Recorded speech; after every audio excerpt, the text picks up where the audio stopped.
Sebelumnya, perkenalkan nama saya Hujan Maharahap, mengambil program studi pendidikan agama Islam. Nah, di sini saya akan menyampaikan sebuah materi dengan judul konsep mudharabah atau sistem bagi hasil dalam Islam. Untuk memenuhi tugas video dari Bapak Anwar Habibi Siregar MAHK dalam mata kuliah Fikih Muamalah. Selamat menyaksikan.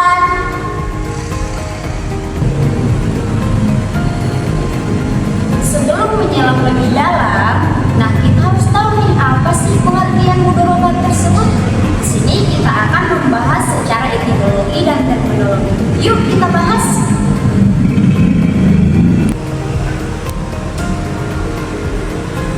Secara etimologi, mudharabah itu berasal dari bahasa Arab, yakni dorab yang artinya berjalan, memukul atau berusaha. Nah, sedangkan dalam konteks ekonomi ialah seseorang yang melakukan aktivitas perdagangan atau bisnis untuk mendapatkan keuntungan. Sedangkan secara terminologi fikih muamalah, mudharabah tersebut ialah suatu kontrak kerjasama usaha yang dimana salah satu pihak memberikan atau menyediakan modal 100%, sedangkan pihak lainnya mengelola usaha dan modal tersebut.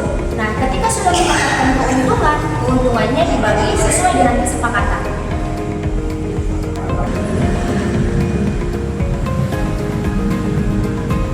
Dengan demikian dapat disimpulkan bahwasanya mudharabah tersebut ialah sistem kerjasama ekonomi yang menekankan kepada keadilan, kepercayaan, dan pembagian risiko antara pemilik modal dan pengelola usaha.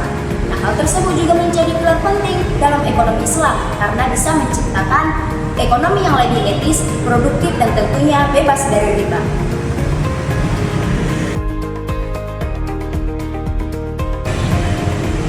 Dasar konsep mudharabah ini bisa sama-sama kita lihat dalam Al-Quran Surah An-Nisa ayat 29 yang artinya, hai orang-orang yang beriman, janganlah kamu memakan harta sesamamu dengan cara berbagi, kecuali dengan perniagaan suka sama suka di antara kalian, dan janganlah kamu membunuh dirimu, sesungguhnya Allah Maha Penyayang kepadamu.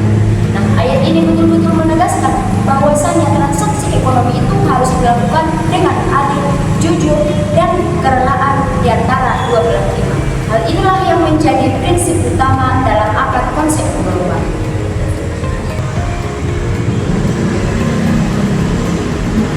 Agar bisa mengimplementasikan dalam sehari-hari konsep mudharabah, kita harus tahu apa saja sih syarat dalam mudharabah.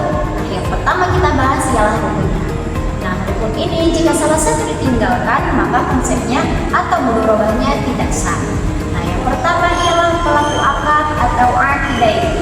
Nah, pelaku akad ini terdiri dari yang pertama pemilik modal atau sahibul mal, yang kedua pengelola usaha atau mudharib. Nah, yang kedua ini harus balik, berakal, dan cakap dalam menjalankan akadnya. Nah, yang kedua ialah modal atau rasul mal. Di sini juga harus jelas berapa jumlah modalnya dan harus diketahui oleh kedua pihak. Nah, yang ketiga ialah objek usaha atau al-amal.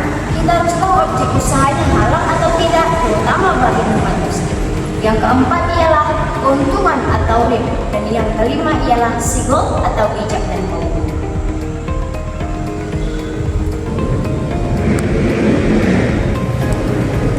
Setelah kita mengetahui apa saja rukun mudharabah tersebut, nah di sini kita harus tahu juga apa saja sih syarat-syaratnya.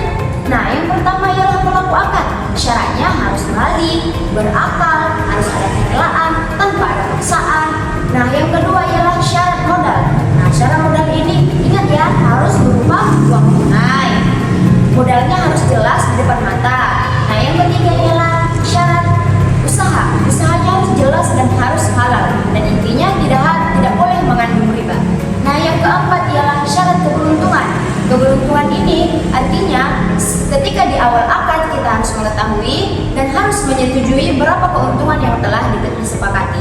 Nah, yang kelima ialah ijab dan qabul, harus fasih, bisa secara lisan atau tulisan.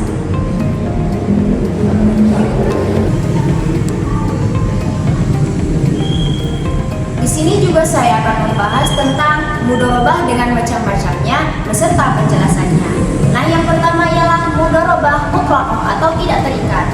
Nah, apa sih yang dimaksud dengan mudharabah mutlaq ini? Yaitu ketika ada modal dari pemilik modal, dia memberikan kebebasan kepada pengelola usaha untuk menjalankan usahanya itu terserah jenisnya apa, tempatnya kapan, dan waktunya kapan. Contohnya, ketika pemilik modal memberikan modal 50 juta, dia memberikan kebebasan kepada si pengelola usaha. Untuk memberikan kebebasannya itu boleh melakukan usaha apa saja, dan di mana tempatnya, dan kapan waktunya. Intinya dia hanya memberikan modal 50 juta.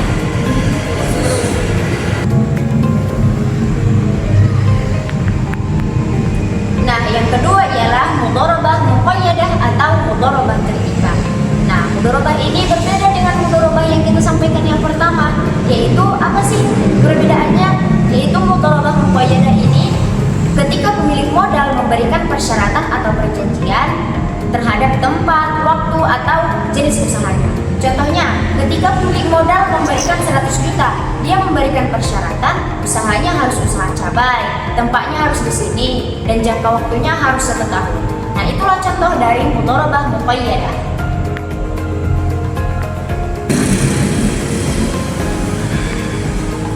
Nah, yang ketiga ialah mudharabah mushtarakah, yaitu mudharabah campuran modal. Nah, apa sih yang dimaksud dengan campuran modal ini? Yaitu menggabungkan antara mudharabah mutlaqah dan mudharabah muqayyadah. Yang artinya, ketika pemilik modal memberikan 70 juta dan pengelola usaha juga memberikan modal 30 juta dan mereka berdua sama-sama turun tangan dalam mengelola usaha tersebut.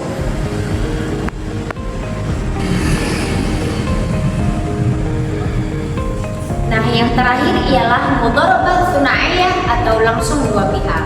Nah, yang dimaksud dengan mudharabah tsunaiyah ini ialah mudharabah yang tidak dibantu lembaga atau lembaga keuangan lainnya. Yang artinya mereka langsung dua pihak. Misalkan pemilik modal memberikan modal untuk melakukan usaha gorengan. Nah, intinya mereka tidak ada bantuan dari lembaga keuangan. Artinya mereka melakukan uang sendiri atau uang langsung dari pemilik modal tersebut.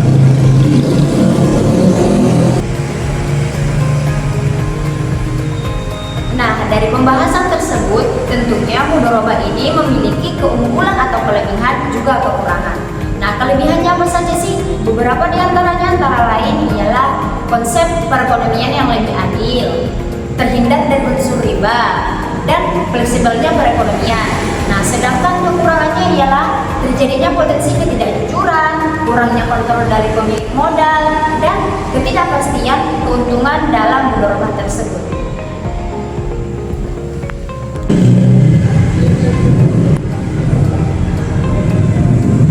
Nah, dari pembahasan yang sudah kita bahas dari tadi, mulai dari pengertian sampai ke macam-macam, kita bisa menyimpulkan dan bisa memahami bahwasanya mudharabah tersebut sebenarnya fleksibel dan bisa digunakan untuk semua jenis usaha apapun dan jenis kesepakatan apapun.